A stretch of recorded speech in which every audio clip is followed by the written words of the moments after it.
Akkam jirtu hordoftoonni chaanaalii keenyaa baga nagaan dhuftanii an Dr. Birboo Caalaati. Egaa har'aas mata duree biraa qabadhee dhufeen jira. Egaa akkuma mata duree irratti argitan kana mata dureen har'aa ni qabadhee dhufes dubartoota da'anii ka'anii fi gaaffilee dubartoonni da'anii ka'anii fi abbootiin manaa isaanii gaafataa turan irratti deebii deebisuudhaa dhufe. Innis maalidhaa dubartiin takka deessee kaatee yoomii kaaste yookaan immoo yeroo ammamiitiin booda walqunnamtii saalaa abbaa manaa ishee wajjiniin raawwachuu dandeessi kan jedhu irrattan waan gabaabaa wayii qabadhee dhufe.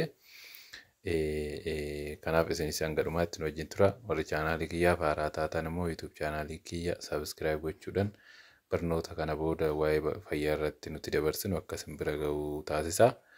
Akkasumas immoo YouTube viidiyoo kana yoo like gootanii jalqabdan nutti tola.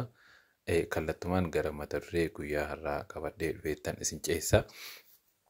Egaa innis kaa dubartiin takka yoomii kaasteeti walqunnamtii saalaa raawwachuu qabdi erga deessee booda kan jedhudha. Normaalii gaafiin kun deebisaa xiqqoo wanna clear cut ta'e hin qabu. Saayinsiin ifaan ifatti kaa'ee guyyaa hamma kanaatii booda yookaan immoo torbee hamma kanaatii booda walqunnamtii saalaa raawwachuu dandeessi jedhu hin jiru. Haa ta'uti garuu akka waliigalaatti hakimoonni gadaamessaa hedduun isaanii rikommandi kan godhan dhaabbilee fayyaa biroo garaagaraatis akka yaadatti rikommandi kan godhan dubartiin takka deessee kaatee haga torbee 6 yoo turte gaariidha waan jedhu kun ni jira jechuudha.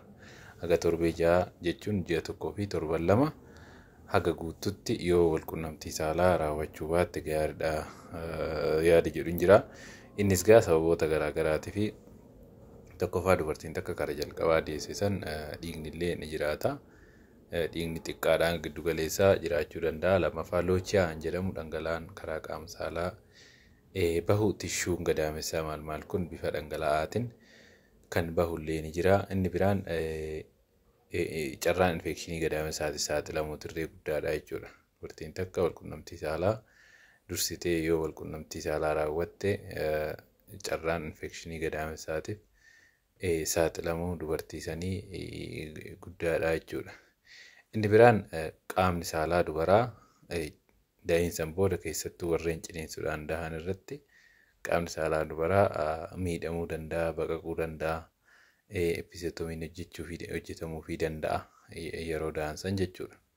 Kanaaf qaamni kun deebi'ee toofayyee rikabar godhee hiil godhee bakka duraanitti deebi'uudhaaf naannoo almost ji'a 1 haga ji'a 1 fi torban 2 itti fudhata jechuudha. Ji'a 1 hanga ji'a 1 fi torban 2 itti fudhata. Sababa kanaaf jecha kana dura yoo walqunnamtii saalaa raawwatame qaamni dubartii sanii caalatti madaa'uu ni jira jechuudha. Yookaan immoo akka fayyinillee ni ta'a jechuudha. Kanaaf sababoota kanniiniif jecha dubartiin takka haga naannoo ji'a 1 fi torban 2tti walqunnamtii saalaa akka raawwattu hin gorfamu jechuudha. Walqunnamtii saalaa akka raawwattu hin gorfamu jechuudha. Kanaaf har'aanis kanumaan isinii qabadhee dhufeen jira. Waan isin hin galle yoo jiraate kommentii jalatti nu barreessaa. Gaafii biraa yoo qabaattan immoo gaafii kommentii jalatti nu kaa'aa. Gaafachuu dandeessu. Yeroo biraa haaluma kanaan qabannee dhufnee deebi'ee irratti isiniif kennina. Ammas irra deebiidhaan warri chaanaalii keenya haaraa taatan YouTube chaanaalii keenya subscribe gochuu hin dagatinaa. Akkasumas immoo viidiyoo kana like gootan ammas nutti tola. Dabalataan yaala fayyaa garaagaraa yoo barbaaddan kilinika giddu galeessaa wiirtuutti nu argachuu dandeessu.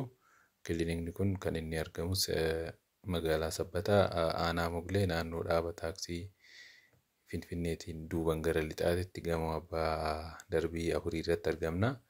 Achittis qaamaan dhuftanii nu mariisisuu dandeessu. Har'aafanni kanumaan isinitti himuu dhufee odeeffannoo fayyaa biraatis ammoo barbaaddan karaa TikTokii fuula Dr. Birboo Caalaa jedhuun akkasumas immoo Facebookin illee Dr. Birboo Caalatuma jedha. Telegiraam irree akkasuma Dr. Birboo Caalaadha. Karaa kanneen illee join gootanii gaafii gaafachuu dandeessu. Akkasumas immoo odeeffannoo fayyaa tokko argachuu dandeessu. Dabalataan dubaroota garaatti baataniif kana dura viidiyoo garaagaraa hojjechaan tureera. Isa san duubatti deebi'anii ilaaluu danda'u jechuudha. Dubartoonni da'anii ka'anis dubaroota da'anii ka'anii fakkaataatti dubaroonni da'iinsan booda borcii balleessan.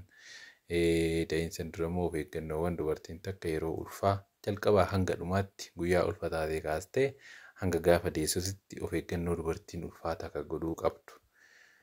An jedhuu fi akkasumas immoo waa'ee ulfa baasuutii wal qabates qorichoota ulfa baasanii fi saayid effeektii isaa immoo maal fakkaataa kan jedhu maal kanarrattis barnoota garaagaraa kennaan ture. Viidiyoo jala galtanii duubatti deebitanii mata duree barbaadan irratti ilaaluu dandeessu. Kanuma isinitti muufan dhufee fayyaa ta'a.